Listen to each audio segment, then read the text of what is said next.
Well, good afternoon, and thanks for the opportunity to come and share a few thoughts. When I looked at the batting order that we had here this afternoon, I knew we were going to get very detailed and great expertise on an awful lot of threads. And so I decided I didn't want to compete with that, and I was going to take the option of stepping back a little bit and trying to project a bit into the future and to suggest that, this could actually get a lot worse if we're not careful. And I submitted my title as something along the lines of the most dangerous tools in the most dangerous hands. Right? Now you'll hear me echo a few things that David said already, and I think I'm going to foreshadow some of the things that will follow me. But hear me out. I come to you as an American GI, 39 years in the Department of Defense. And I think most of you who follow this understand that in our Department of Defense, we look upon the cyber thing as a domain. We do land, sea, air, space, cyber. It's a place where you want us to go to defend you. It's a place where we will go to conduct operations. But like those other domains, land, sea, air, space, it has its own peculiar characteristics. Inherently strategic, inherently global, characterized by great speed, characterized by great maneuverability.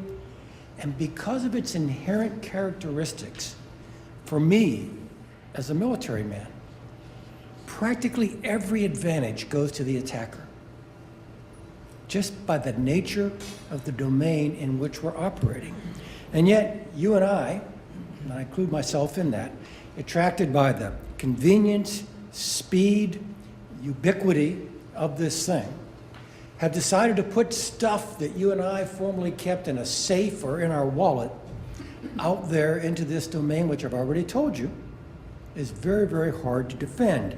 The line I jotted down was such a combination of insecurity and indispensability we have probably not seen before. Now, when I talk about things going on in this domain, I usually divide them into sins and sinners. So let me run through my catalog of sins, and these will be touched on later by some of the other speakers. The first is just stealing your stuff.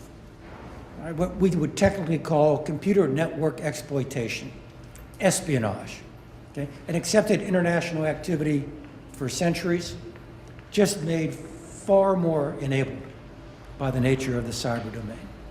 And then there's computer network attack for cyber effect. Estonia, 2007, patriotic Russian hackers collapsing the Estonian internet system. Apparently those same patriots did the same thing to Georgia in August of 2008, all right? Collapsing the Georgian internet system. Cyber for cyber effect, but not just stealing your stuff, causing damage.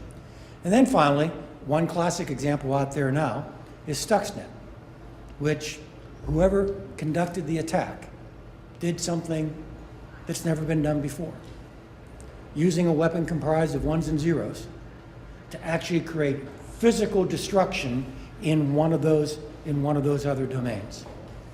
So I feel like a line, remember that old cop show, Hill Street Blues?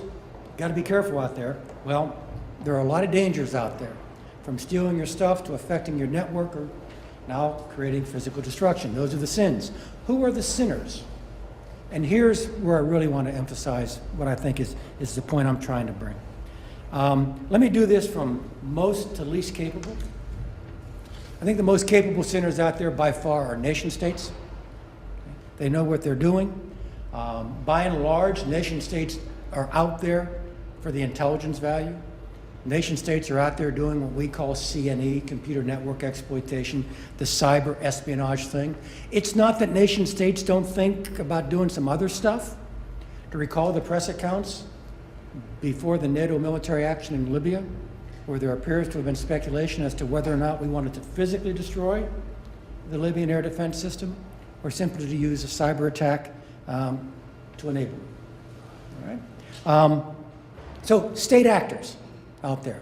Now look, I know state actors can be very destructive, and I'm creative enough to doodle on the back of an envelope to think of a state actor or two, Iran, North Korea, who could act incredibly irresponsibly, almost without limit, in the cyber domain if they perceive themselves to be provoked in a certain way. But frankly, even though deterrence doesn't work in the cyber place as well as it does in the others, I think absent total war, there are rough limits on state activity in the cyber domain. Okay? Bad, capable, but there are consequences. And that might limit what they could do. Remember, most dangerous tools, most dangerous hands. Second category are criminals. They do it for profit. They're stealing not your data, but your money. They're stealing your wealth. Frankly, they've got a symbiotic relationship with their victim. Okay? It's rare in nature where a parasite decides to destroy its host. And so, although criminals are bad and we're suffering greatly from them, I don't think criminals go out there to destroy the American banking system. They're living off of it. They're profiting from its continued existence. Which now brings me to, I think, the most dangerous hands. And that's that third group that David already suggested. And it's very hard to kind of label them. They could be terrorists, they could be hackers, they could be activists, they could be anarchists, but they're all living off of the peculiar empowerment that this new cyber thing is giving to individuals. And currently, frankly, they're the least capable in this taxonomy. I don't mean to offend them, I really don't, because I want to be able to use my computer tonight, all right? But an awful lot of what they do and gets the headlines, in the physical domain, we'd call cyber graffiti or a cyber picket line in terms of what it is they do. But as all of these actors act, as the world becomes more sophisticated with these tools, the water level for all three of these groups gets higher in the harbor. All boats begin to rise.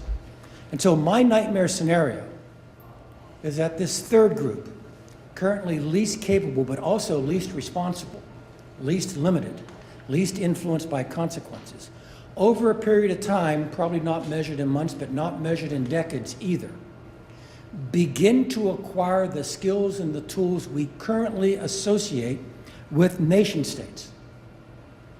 And I leave it to your imagination as to what would trigger this third group so empowered to do things without limits, to do things catastrophic that really do begin to cause the walls to start tumbling down. It all suggests to me that there's much, much work to be done to make this thing so indispensable and so insecure, perhaps a bit more secure, before we meet these two trend lines. Again, the most dangerous tools merging with the most dangerous hands. Thank you.